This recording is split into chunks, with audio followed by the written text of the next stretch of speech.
The information provided on this podcast is for general information purposes only and is not intended as a substitute for professional medical advice, diagnosis, or treatment. Always seek the advice of your qualified health provider with any questions you may have. Never disregard professional medical advice or delay in seeking it because of something you have heard on this podcast.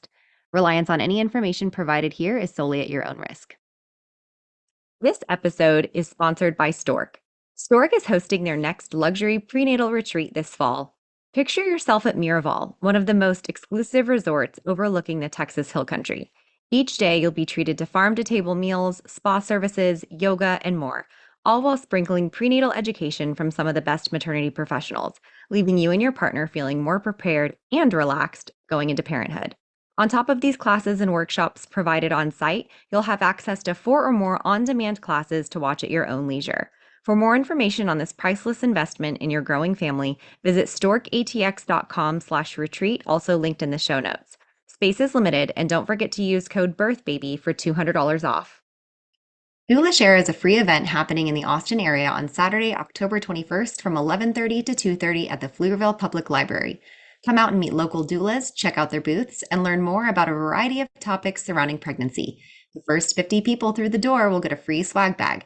Be sure to register at the link in the show notes so we know you're coming. See you there.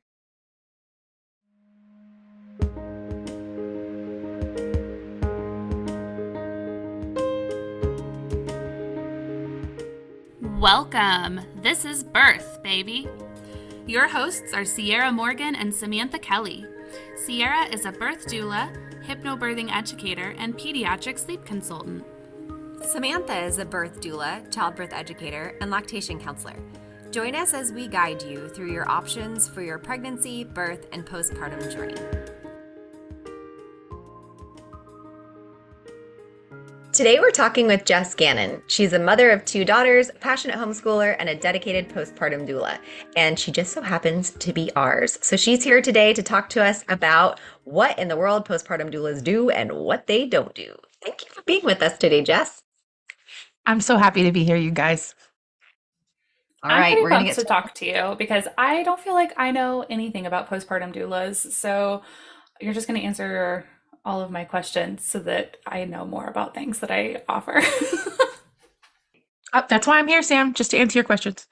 Excellent. Live to serve me.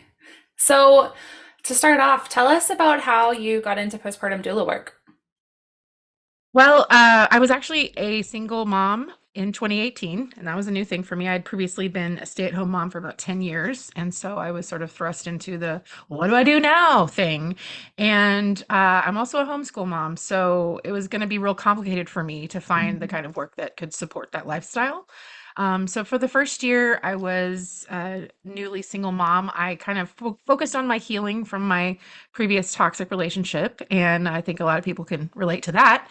And I focused on my healing and did a lot of odd jobs, and really, honestly, had no idea what the future would hold. But there was a single mom Facebook group that someone said, "Hey, everybody post, kind of what you do for a living, and let's help each other network and support one another."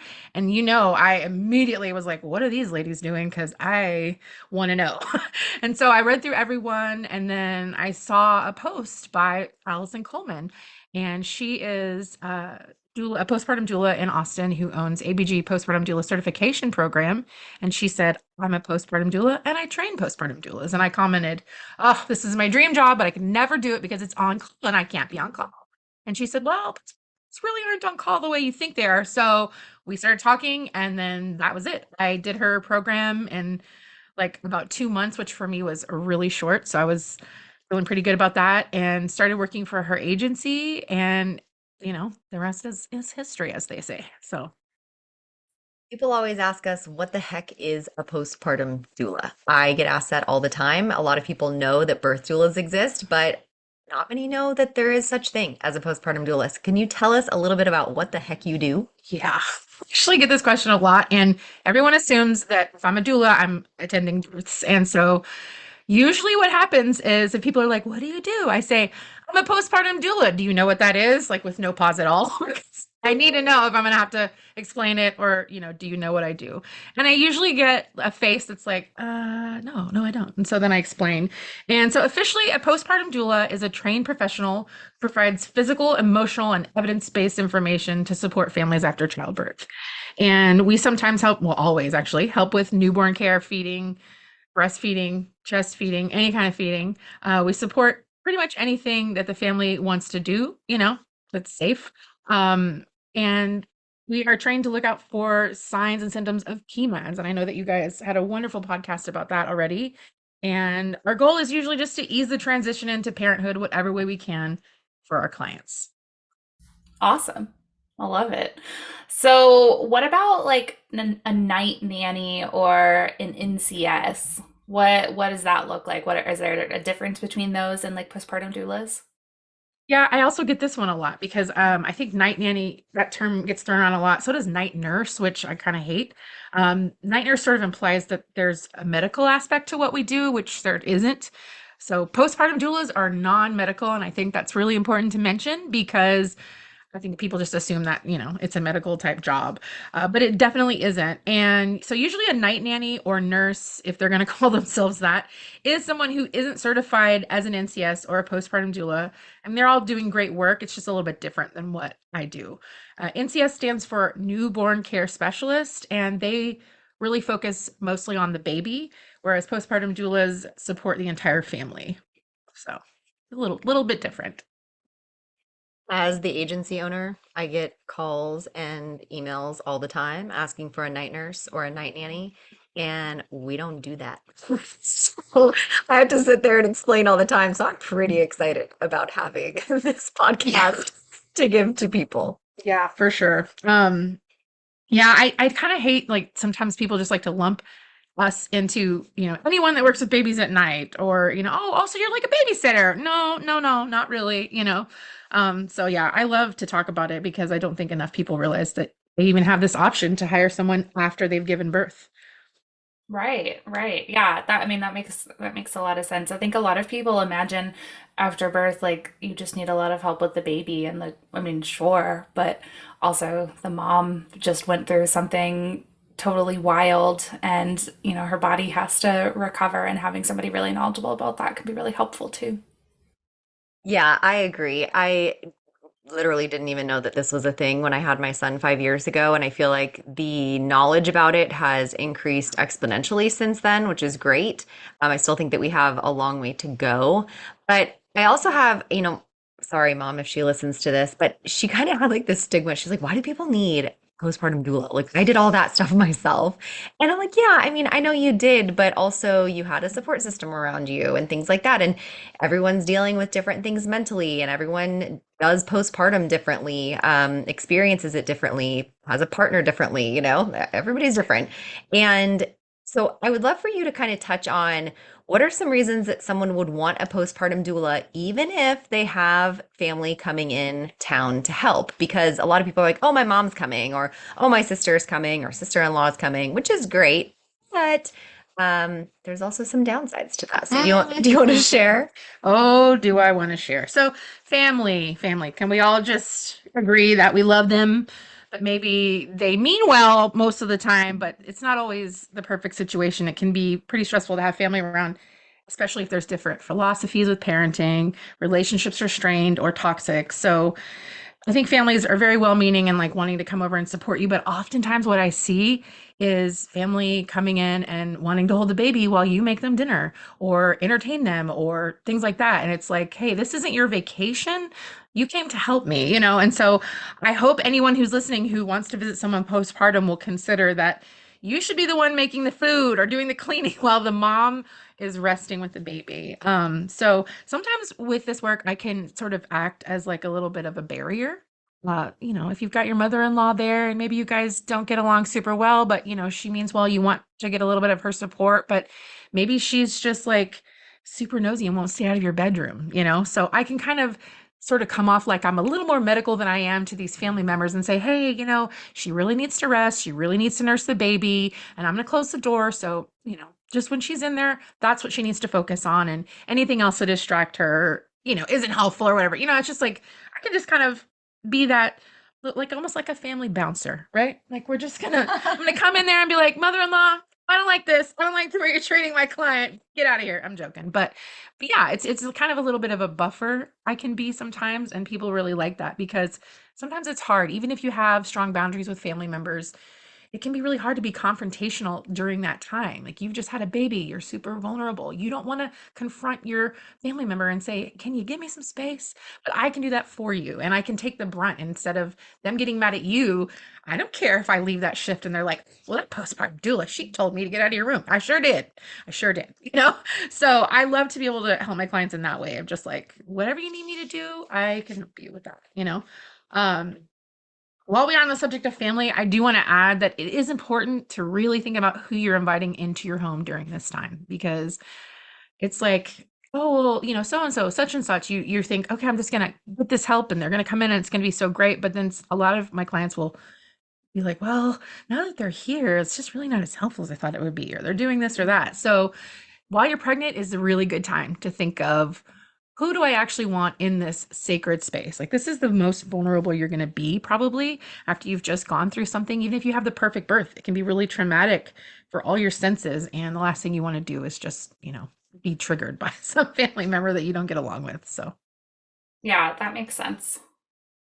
I think another big thing that I see and we prepare people for this as their birth doulas. Another thing that we see is people saying, their parents are going to be in the birthing room or something like that. And then it opens up a conversation to, oh, well, who's going to be with you postpartum? And what is your plan postpartum? And so often people say, oh, well, my mom's coming or my mother-in-law or whoever.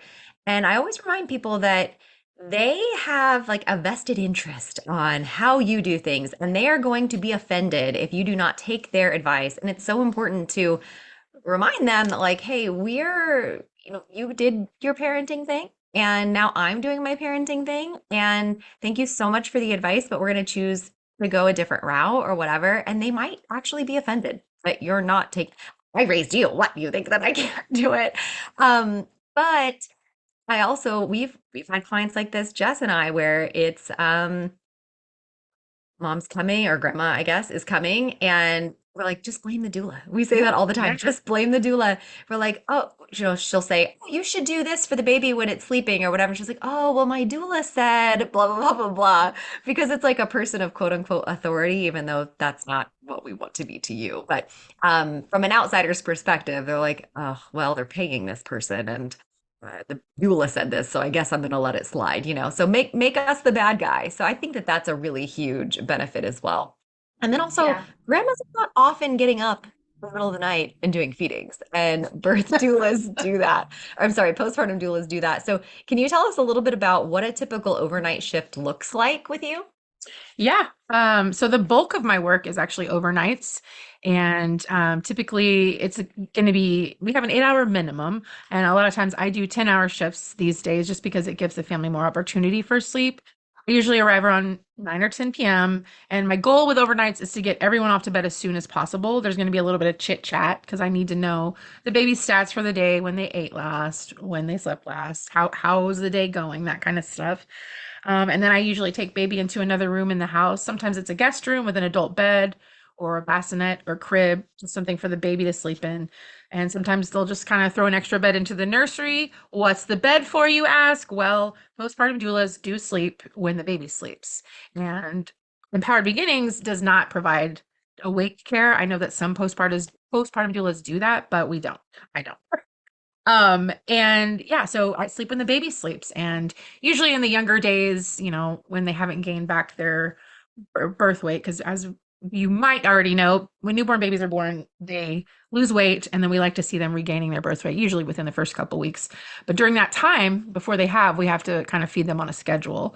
And so in those early days, it's a lot of night feedings. So I just kind of get baby awake and ready to be fed, because as some of you might know, newborn babies don't always wake up for their feedings, but they need to be fed. So we have to kind of simulate them awake. And so when I'm doing these things that you don't have to do, you're getting more sleep. And another thing that I like to tell people, because a lot of people are like, well, why would I need a postpartum doula if I'm breastfeeding? Like, how could that even be a benefit? And that's like one of the biggest questions that I get. And here's how it is a benefit to you. Newborn babies are very, very loud when they sleep. I'm going to repeat that for everyone in the back. Newborn babies are very loud when they sleep. They grunt, they squeal, they breathe loud, they snore, they have congestion from birth. It's just so many noises. And new moms are extremely in tune to their baby's sounds. So the thing about it is you may be sleeping and that's wonderful, but you're probably not getting into a lot of REM cycles and deep sleep cycles because your baby is making tiny noises that are kind of waking you and getting you into those lighter sleep patterns, and you may not even realize it, but it is happening. So one of the huge benefits is that a few nights a week your baby sleeps outside the room and you get chunks of really good quality sleep.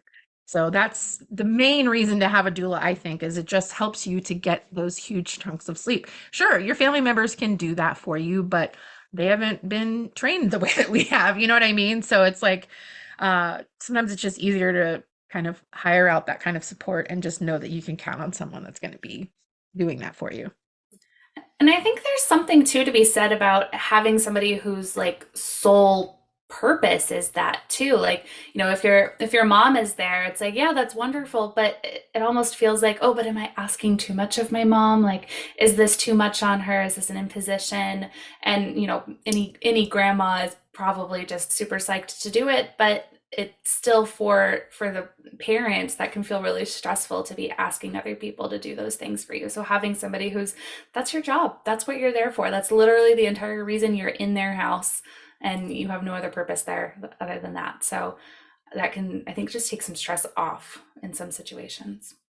For sure. Absolutely. Yeah. And another piece of, why to have a doula, even if you're breastfeeding, or postpartum doula, even if you're breastfeeding, you know, Jess is sitting there doing the diaper changes and cleaning the spit up and changing their clothes if it got wet and shushing them back to sleep, rocking them back to sleep because sometimes babies decide that it's a party at 1 a.m. and They sure did. she's having to get them back to sleep. So literally she does everything except the feeding unless you're bottle feeding, and then she does that too. Then you get a big old chunk of sleep. So I think that that's really important. And then she did touch on also that we don't do awake care. And actually, Allison Coleman is the one that encouraged me to not like, well, just I took her training as well, but I just don't do a whole lot of postpartum care.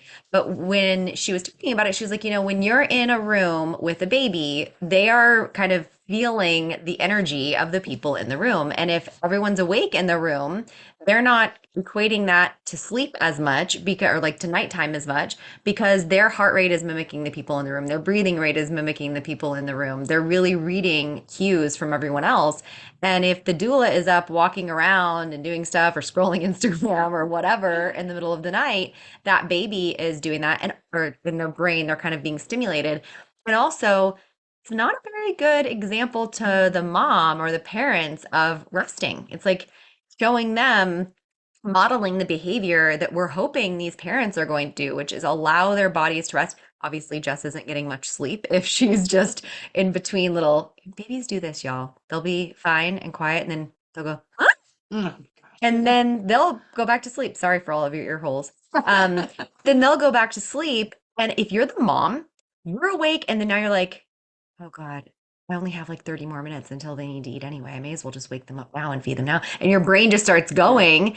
Whereas a doula is like, what's the time? Oh, sounds like fell back asleep. Okay, we're good. And then goes back to sleep. So it's just a different energy exchange, emotional exchange. They still love on your baby, but obviously they just don't have that same instinct as strongly as you do to need to fix it right this second. And then you're getting to go back to sleep. So I think that that's really important.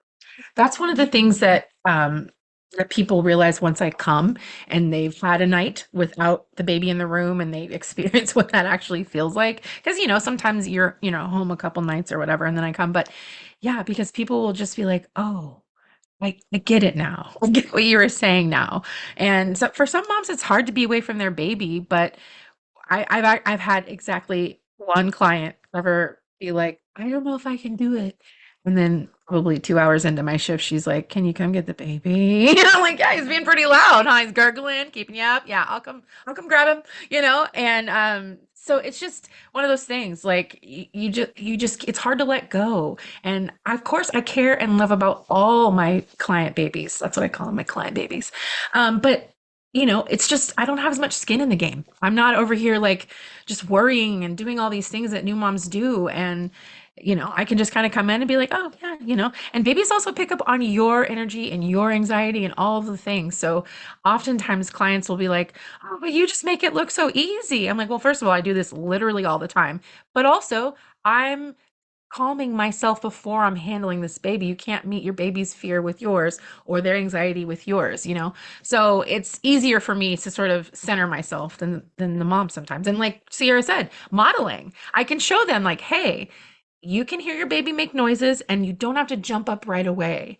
Sometimes they just make sounds. Sometimes they cry for 2 seconds and go right back to sleep.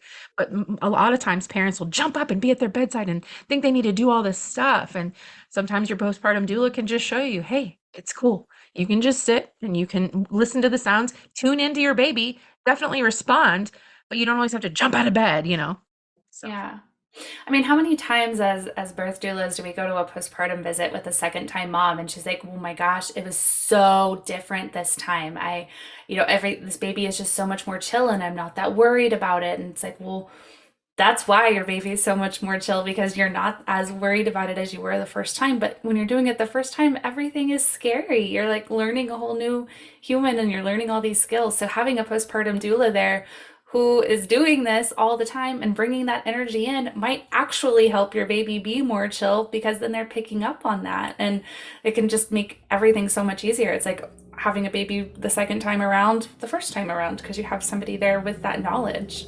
I think that this is a really good opportunity too to talk about with the differences of a postpartum doula and an NCS or a night nanny or whatever, night nurse. Ugh. Sorry, I just can't.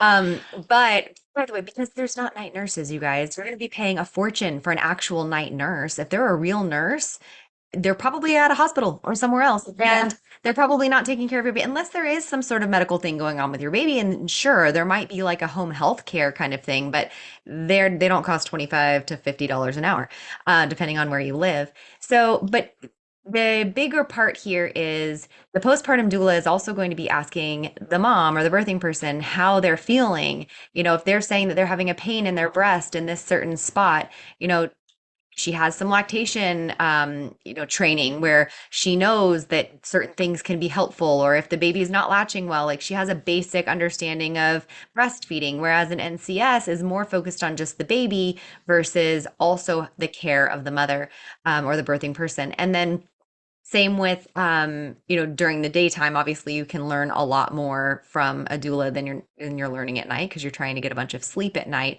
But again, it's recognizing those signs of postpartum depression and postpartum anxiety. There have been times where I and Jess, I used to do some overnight shifts, have been sitting with a mom when she's breastfeeding in the middle of the night. Not everyone wants us to do that, but some do. And we start recognizing signs of, oh, wow, like there's something bigger going on here. And maybe they're crying to us in the middle of the night and we're there for it. So establishing that relationship and like that trust is so important for recognizing some of these things. Jess, can you tell us, now that we have a little bit better idea of what happens at night, can you tell us what a day shift might look like? Yeah. So day shifts are a minimum of 4 hours, and we go up to 6. We find that 8 is just a little too long, but 4 hours seems to be the sweet spot. So with day shifts, it's a little bit different in that I usually come in and just see where the needs are. So if I arrive and mom is blissful and nursing the baby and everything seems to be going well there, but the kitchen's a little bit wrecked, so I might just do a little bit of light housekeeping, cleaning, picking up stuff, whatever needs to be done to support them in that way. If I arrive and, the house is clean because the mother-in-law has been all over that, but mom's a little wrecked. She looks like she's about to cry. Baby's not latching well. Dad's a little frazzled. He's got dark circles under his eyes. I'm going to say, hey, Dad, go take a nap. I've got this. And find out what's going on with mom. Is she needing to process her birth? Is she needing to just talk about how her mother-in-law is driving her insane? There's so many things going on. Or maybe she just needs to vent. She just needs someone to listen to her and let her know that everything you're feeling is normal and okay, and I'm here to listen to you.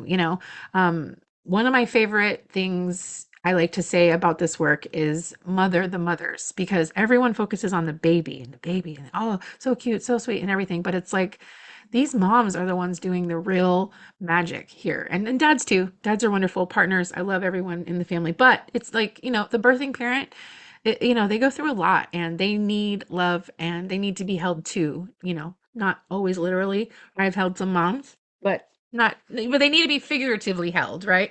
So during the day shift, we're just going to kind of come in, see where the needs are, and just help out. A lot of times we work on baby wearing, swaddling, those certain baby things that really need a lot of practice and hands-on instruction, because I don't know if you've ever tried to swaddle a baby, but it's not the easiest thing. And usually people like to use it as just a kind of like their personal in-person baby class. Even if you took one, it's always just nice to, what do I do with this baby? They're here now. It's very different trying to diaper a doll in your newborn care class than it is right here, the baby's kicking and things like that. And you never know what kind of things you're going to get either when you have a baby. If you've got any, certain issues or things, we can just kind of show you how to work around those. Usually for new parents, like if we get a client this is their first time, we definitely recommend at least 1 to 2 day shifts for that first week, just so that you can kind of ask all your questions, find out, what you need to know as it pertains to this particular baby. So day shifts are very different, but also sometimes people nap, it's just, I never know what we're going to do. And I like to just sort of leave it open. Like, let's just handle the things that are, priority. Sometimes parents don't even know what that is. I'll get there and be like, wait a second, you don't need to do that. You need to sleep, or whatever. So just kind of helping them see that I'm going to be here to help you through this time, and sort of showing them that like all of these things are possible. Everyone needs a little help. Yeah, yeah, definitely. So, what about things that postpartum doulas don't do? Is there anything that you typically don't do or really don't like to do? Well, there's a lot we don't do. Um, so you did hear me mention straightening the kitchen earlier, and I think some people get real excited when they hear about that, and that's wonderful. We definitely do, light cleaning, but we're not housekeepers. We're not a cleaning service. We don't do any deep cleaning or big projects or organizing or anything like that.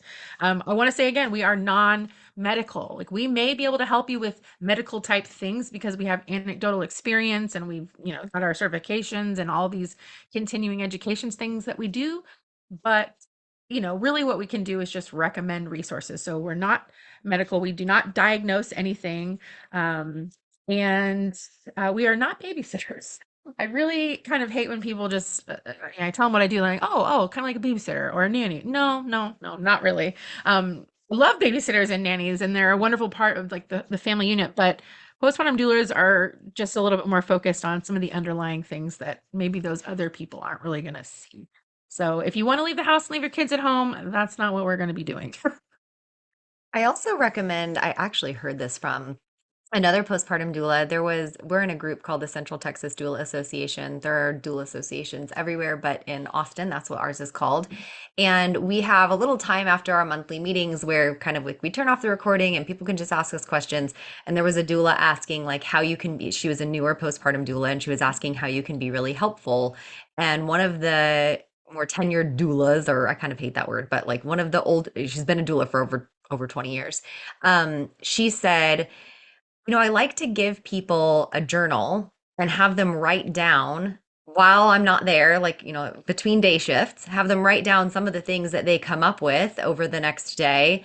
And then when I get there, we look at that list so that I have an idea of some things that we can do today, or I can help them with, or maybe they realized, oh, shoot, like the diaper area is empty and I really want to fill that tomorrow. And then the doula can go fill that. Or I want to give the baby a bath and I saw you do it last time, and can you show me how to do it this time, or whatever it is. But that's kind of the beautiful thing about these day shifts, is it really is just for whatever you're needing it for that day. And it could be 5 different things, or it could be one in a nap. Yeah, absolutely. Napping is huge. We all need sleep. And sometimes it's just nice to know that someone's got the baby. You don't have to worry about hearing those little noises, and you can get a couple of good hours of sleep for both parents at the same time. How does someone decide how much they want you? Like how many days or nights or weeks or whatever? Well, a lot of it is budget because, where everyone's got to do what they're able to do. The way that we calculate how many hours of support you need is just by deciding how many nights a week you want and how, if you want to do 10 hours or 8 hours, and then for how long. So it's kind of like this little math problem where we just figure out a number of hours, and I'm going to use 100 right now because it's just easy math. So we basically just say, okay, well, you want this many days for this long, that's 100 hours, and we contract those hours. So you're not really locked into a schedule or certain days. A lot of people ask me this on interview calls, like, well, so how do you even know what days you work when the baby's not going to be here for 6 months? And I'm like, well, we don't, So basically, there's a lot of flexibility there. And that's why Sierra and I really like this model, because you might think that you want 4 nights a week and 3-day shifts, and that's wonderful. I'm here for that if you need it. But we get going and you're like, actually, I don't need this many day shifts. But, nights have become harder. So we can turn those day shifts into night shifts with just using the hours. So that gives us a lot of flexibility once we've gotten started. One of the things when I'm because as you've probably figured out, Jess works for my agency. And so when people call us and they're asking questions preliminarily and they haven't even met with Jess yet before, I just ask them, like, how many days a week do you think you're going to want? Or how many overnights do you think you're going to want? And for how many weeks? And so that may be, they're saying like, oh, I think I want like 2 to 3 nights a week for 5 or 6 weeks. I'm like, okay. And I do send that information to Jess, and we kind of look at her schedule and make sure that in her schedule there's time for that. And then she'll interview. And so often, she's so wonderful. Like, sorry, she's like right here and I'm just bragging on her, but I wish I could clone her. If, once she talks to them, she really gets into the nitty gritty of kind of what their family is like and who's coming to visit and all of these things. And then I'll get something back from Jess afterward with, they want a contract for 4 nights for the first week, 3 nights for weeks 2 and 3, and then 2 nights for weeks 4 through 6 or whatever. And then we add up how many hours that is. And then okay, Jess is going to be with us for 6 weeks, and this is kind of how it's going to be spread out. And we know that we have a little bit of flexibility if 1 week we just really need an extra night. And she doesn't say like it's going to be Monday, Wednesday, and Friday for these Mondays, because she's on call for however many weeks. So that kind of goes into one of the next questions, which is, when are they on call for? Because that's a question I get a lot in regards to this as the person behind the scenes. And it's from 37 to 42 weeks because that's a normal range of gestation. But if you guys think about it, that's really hard because as birth doulas, we can take 4 clients a month or whatever. If somebody wants Jess 4 nights a week, that's the only person that gets Jess. So she's really having to be careful about scheduling, because if somebody has their baby at 37 weeks and the other person right before had their baby at 42 weeks, that means that there might be a little bit of an overlap there, and that's really hard. Yes, it is. She's like working like a crazy person to try to cover those for a couple of weeks. But another thing to think of is if you're somebody who just wants 2 nights a week, well, Jess works up to 4 nights a week. So if you only want 2 nights a week, we have to make sure that we do give an idea of maybe which nights a week those will be, because somebody else could hire her for the other 2 nights a week for that amount of time. So that is when we get into a little bit more of a narrow, okay, this Tuesday, Thursdays sound good for you because somebody else is wanting Fridays, Sundays, or whatever. I'm like saying days that she doesn't even actually work in real life. She's like, don't you be saying I'm working on a whatever night. But that kind of gives an idea of the behind the scenes. And that is why we do make people pay a 50% deposit up front, and we do make the rest paid by 36 weeks, because I have to make sure that I'm able to pay her, because she is, foregoing a ton of clients because we turn away a lot of clients because we already are full, and she's not interviewing with them, not having them on the back burner, they're hiring other people. So if somebody at 37 weeks decides, oh, I know I said I want 6 weeks, but really I think I only need 1 or 2. Love you, but like we can't do that because Jess had already scheduled out, and so that is why we do that, and we're clear and honest with people, and that's in the contract. But those are things to kind of keep in mind too when you're looking to hire a postpartum doula. So, sorry, what does happen then if somebody, delivers at 37 weeks and somebody else was 42 weeks? Like what are you going to do? We panic. Yes. Kidding. We Right. overthink panic. We write it all down. It's like a beautiful mind up in here. Well, I have to say that doesn't happen as often. I don't know. I think that, and then I'm going to get a little silly here for a minute, but like, I cannot tell you how many times Sierra and I will be on the phone and just like, oh, what if it doesn't work out this way or whatever? And then beautifully, it always just seems to fit. And I've had a couple times where for like 1 or 2 weeks, there's a big overlap.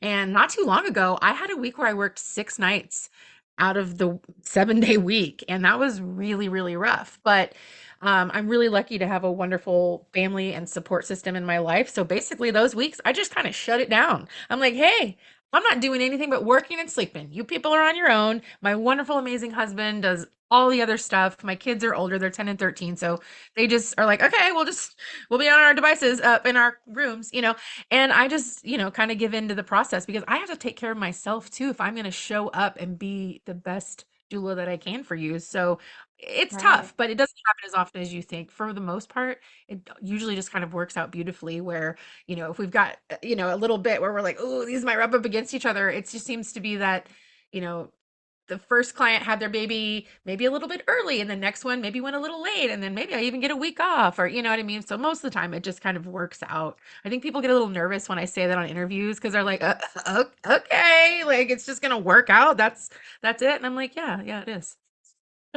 I also think that we just ask for grace. You know, you might have said you wanted 4 nights a week, and we might only be able to do 3 nights a week for the last week because someone else had their baby and they need 4 nights a week. And we would have done the same thing for you at the beginning of your, time with us. So people are usually pretty understanding because they just went through it themselves and they're like, oh, okay. We also, that's another reason that we interview. We want to make sure that personality matches are there and that we're not, letting people hire us that see this as you work for me or my servant sort of thing and look at it as we're a team and, they're working together rather than for me.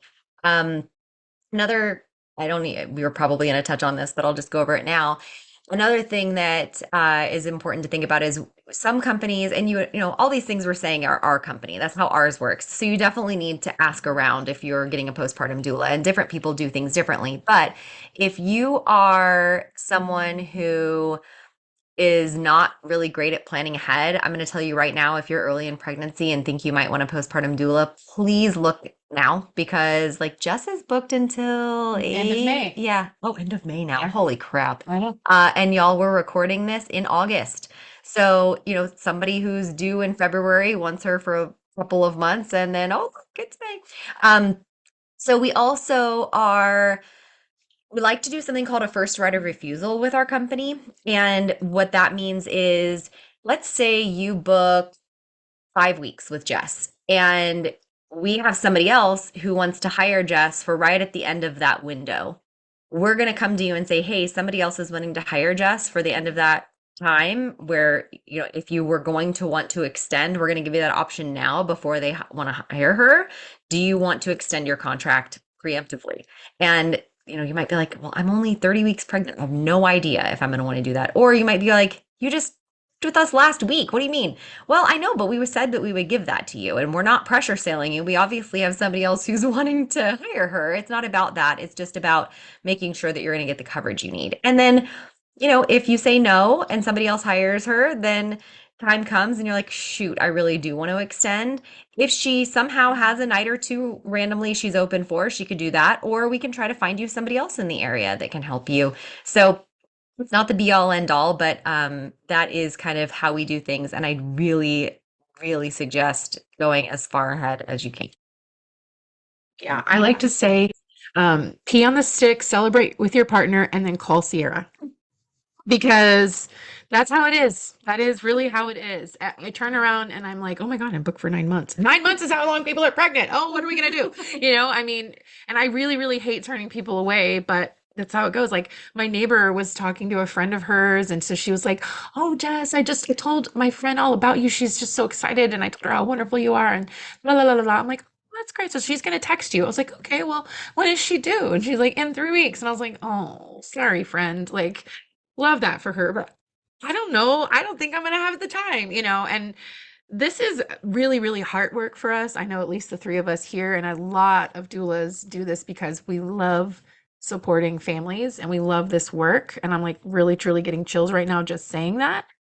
So the thing that happens sometimes, and this is where I have to have really good boundaries, is I want to do all the things. I want to help all the moms and the dads and the people. And so when I get inquiries like that, and I'm just like, okay, I have to, realize that I'm totally booked, and maybe let those people call some other wonderful doula that we refer to. But yeah, it's really hard sometimes with the scheduling, but like, it usually just ends up working out, like I said. Yeah, it does feel like there's something to that. As like woo-woo as that sounds, we see it in birth all the time. We're like freaking out because we have so many people who look like they're, about to have a baby and a full moon is coming, but then somebody has a baby at 38 weeks and somebody has a baby at 42 weeks and 2 days and whatever else. And we just kind of it works out. It's fine. All's well. So, when you are thinking about hiring a postpartum doula, what things are important to consider? Well, for me, I like to ask the question, are they certified? What kind of trainings have they had? Are they, how have they educated themselves? Doulas are not governed by any like licensing or certification board, so it's important that you ask what they've done, what they know, what their experience is, because, and I'm not a huge fan of this, but you can just say that you're a doula.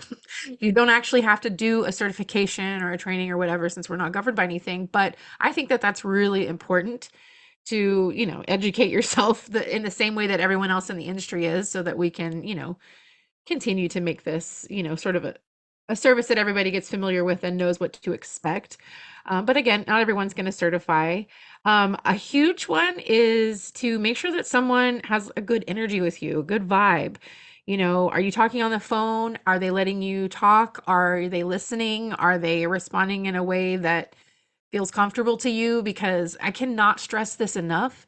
This is the most vulnerable time of your life. You are never going to be more naked in literal terms and figurative terms, because I cannot believe sometimes that I stand in the bedroom of families and like dad's half asleep in his boxers, mom's over here with a boob out and just wrecked, and everyone's just like, but most of the families that I work with are like, I can't believe how comfortable I felt with you in my house in this way that seems so crazy now, but that's the work, that's the job. And I come in and I'm going to be there at those tender moments. Your doula is going to be there at those tender moments. So you want to make sure this is someone that you feel comfortable with on that phone call or on that meeting, whatever you're doing.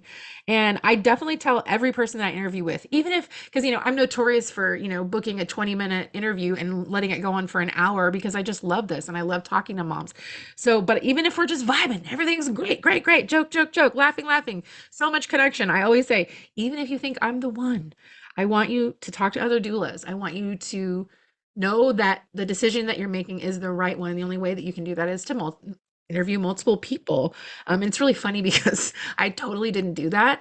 When I interviewed midwives in 2010, I had I had 3 midwife meetings set up, and this is actually going to make you guys laugh. So April Bullock was my midwife. I love her to death. She's not practicing anymore, but she is a nurse practitioner now. So shout out to her. But I interviewed with her, I met her, and I loved her so much that I canceled my other interviews and just went with her. And GB Khalsa was my next Wow. interview. Yeah, I was gonna go meet with like one of the biggest doulas in town now and back then. Midwife. Midwife, sorry. And and I just canceled it. I was like, nope, sorry. And for me, I was like, I need to be able to say the F word. And I wasn't sure I was gonna be able to do that for a sweet old lady, Yeah, I but don't I know if didn't you know could what feel good now. about I don't know if you could feel good about dropping an F-bomb in front of GB Khalsa.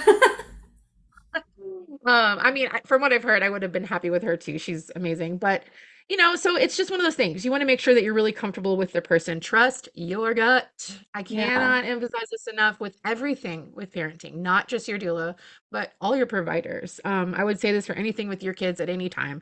The parent's intuition is usually going to be the saying it's always perfect and it's always right. But if you follow that thing when you're like, I don't feel like this is right, there's no harm in continuing on. You can always loop back and do the thing anyway, but following your gut is something that should always be trusted, in my opinion. So 100%. So, something that, people think, well, my God, we're doing this contract like months and months and months in advance. I'm hiring this person and I'm not even going to see them for like 4 months or something like that. What does it look like? If you could just give us like a quick overview of what does the relationship look like when once they hire you? Like what's communication like from the time they hire you until they're kind of in labor and baby's born? And then what does it look like once you actually start? Like how much do they communicate with you between shifts and things like that? So I like to stay in touch with my clients pretty regularly throughout their pregnancy. A lot of times the three of us are kind of working together because Sierra and Sam will have a birth client. And then if they're my postpartum client, we really love that because then, since we're all working on the same team, we can share information and things like that. It's a little bit more seamless for our clients. But basically, I just, I honestly not gonna lie, I gotta set alarms and timers because I want to make sure that my clients know they are important to me and I'm checking in with them. And, because imagine hiring someone, making a financial investment, and then, you're like, okay, cool, it's my second trimester, and you just don't hear from that person for 6 months. Like, I wouldn't really feel super comfortable, whatever. So I like to just kind of let them lead that because not everybody wants to chat, chat, chat all the time. Some people do, but I always like to make sure that they know, most importantly, I'm here for your questions. I love to tell my clients to stay the heck off of Google. That's a scary place for parents to go. And there's just so much misinformation out there about everything and parenting, and, that it's like, if you have a question, just send me your question. I do not mind telling you the right answer so that you can stay off the Google scary place, So the communication isn't super frequent when they're still pregnant. But once you have the baby, I mean, honestly, with most of my clients, we're pretty much talking every day. I'm always checking in with them every day when we're working together because that's one of the major things that I do with my clients, and I'm glad that I remembered to bring this up because it's super important to me, and I know it is important to you guys also. But um, postpartum mood and anxiety disorders are kind of a really tough thing to spot for people who are in the situation. So your partner may just, love you to death, but doesn't mean that they're going to necessarily know that you might need a little extra help. So if I've established a rapport with you in pregnancy and we've chatted like this, and then, I kind of notice, oh, well, something's going on here. So having that chatter kind of always going on, it really, really helps me in being able to see if things are coming up that I need to kind of say, hey, we should take a look at this, or do you guys need resources in this area or whatever? Once the baby's born, you can count on pretty much talking to me every day. And, like I said, let them lead that. Some people don't want to talk on the text all the time, but I definitely need to let them know I'm here for you. How are things going today? And I feel like every postpartum doula should be checking in pretty frequently. So, Yeah, definitely. What is one thing you wish people, I guess more people knew about before having a child, or maybe one piece of advice that you would really like to give? how much time do we have left? No pressure. I feel like I could write a book on this. I think a lot of people here, I don't know, no one told me this, no one told me that. Let me tell you, people, if you take our classes, we're going to tell you everything you need to know. But this is the thing I would say, as far as like advice or wanting people to know. I don't care who you are or what you've done in your life. Being a parent is going to be the most difficult and beautiful thing that you're ever going to do. It's going to test you in ways that you've never even thought about. And it's also going to light you up in ways that you never imagined were possible. So, yeah, I can't imagine walking a journey like that alone. So, for me, I think it's really important that people find community, whether that's friends and family that you already have, or if you have to get out there and just create that for yourself. It is such a worthy use of your time and energy. And guess what? Postpartum doulas can help with that too. So if you don't have a community and you need help, just reach out and let us know. Like, hey, I need to make some friends. I need to, find a babysitter for 1 day a week or whatever it is, we can help you kind of figure out where you can go to find those things. So find a community and um, get some help. And if you don't know Amazing. where to do that, you can go, reach out to local postpartum doulas or birth workers or just like a chiropractor or someone and ask them, hey, do you know of any any support groups? Like we have a new and expecting parent group that's held at a local chiropractor's office. Jess and I both do that. We kind of switch off and sometimes we're both there. It's twice a month. Different areas are going to have different things. There's another postpartum doula that has a walking group down in South Austin that she does, I think, once a month. So there are places to connect and get in. There's like Partners in Parenting is one in the Austin area that's really cool. So look up in your area, find local doulas. They should be a great source of resources for you. And I guess to finish us off, can you tell people where to find you, Jess? Where to find me in the bedrooms of wonderful families in Austin at any given time. That's where I'm at. So on the internet, I'm Jes Gannon _doula on Instagram. I do have a Facebook page that just is called Jes Gannon Postpartum Doula. Because of this wonderful lady here, Sierra Morgan, I love working for her and I don't have to really do a lot of the marketing and things like that she handles. So I'm not super out there on social media, but I do have some stuff if you want to like check out what I'm about. And you can also find me on www.empoweredbeginningsatx.com. Amazing. Well, Jess, we're so happy to have you on the team with us. It's just so fun getting together and getting to talk about all things birthy and baby and mom and all that. So thanks for coming on today. We really loved having you. And I do want to say for anybody listening, if you're considering Sierra and Sam Stop it. for your birth doula, you truly could not be in better hands. I'm never having any more babies, but sometimes I'm like, gosh, I wish I could just to have a birth doula experience. But yeah, you guys are just truly amazing. I feel so lucky to be on a team with you guys, and I have to say too that you guys are kicking butt on this podcast. Aw. I'm seriously like getting chills right now because I just love that parents have this resource to kind of look to, and you guys are asking really great questions. You're bringing on great people, obviously. So anyway, I love y'all, and y'all are wonderful, and everyone listening, hire us. We're awesome. Oh, stop it.